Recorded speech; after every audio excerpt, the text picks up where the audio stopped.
Deputeti dashnor Sula ka zyrtarizuar largimin nga Partia Demokratike duke u rreshtuar në krah të koalicionit Nisma Shqipëria Bëhet, që drejtohet nga Adriatik Lapaj. Sula ka bërë reagimin e parë publik mëngjesin e sotëm duke thënë se do të përfaqësojë Elbasanin nën siglën e Shqipëria Bëhet. Nuk ishte zgjedhja ime të largohem nga Partia Demokratike. I kam dhënë 20 vite kësaj partie pa kërkuar asnjë përfitim, por nuk mund të lejoja që kontributi im të hidhej në koshin e plerave vetëm pse mbështes reformën në drejtësi, u shpreh ndër të tjera Sula në reagimin e tij. Ai falenderoi Adriatik Lapajin, Endrit Shabanin dhe Panosokon për ftesën që i është bërë, duke theksuar se Shqipëria bëhet vetëm me njerëz të rinj.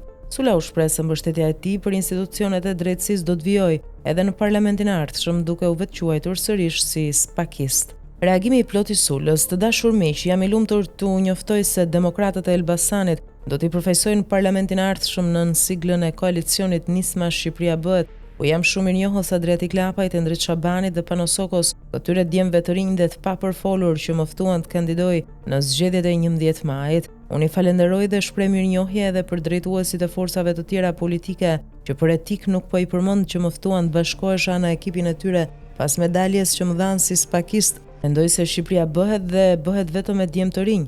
Nga sot do të nis takimet me përkrahasit e mi, të cilët edhe në një ditë shumë të vështirë si ajo e djeshmja më qëndruan pranë dhe më mbështetën. U kërkoj ndjesë të gjithë atyre që nuk kam arritur t'ju përgjigjem. Ju falenderoj për zemërsisht për fjalët. Ma besoni, nuk ishte zgjedhja ime të largohesha nga Partia Demokratike. I kam dhënë asaj partie 20 vite të jetësime politike, pa i kërkuar asnjë ofiq në kohën kur ishte në pushtet. Kam sakrifikuar kohën time, i kam hyrë në hak familjes sime dhe fëmijëve të mi për të punuar çdo ditë për Partinë Demokratike. Por nuk mund të lejoja që kontributi im të hidhej në koshin e plerave, vetëm se kam shprehur mbështetjen time të palëkundur për institucionet e reformës në drejtësi. Po e them që tani spakist do të jem edhe në parlamentin e ardhshëm, sepse besoj që po i bën vendit një shërbim që kjo klasë politike nuk ka arritur t'ia bëjë në 35 vite. Na prifte mbara deri më 11 maj, shkruan Sula.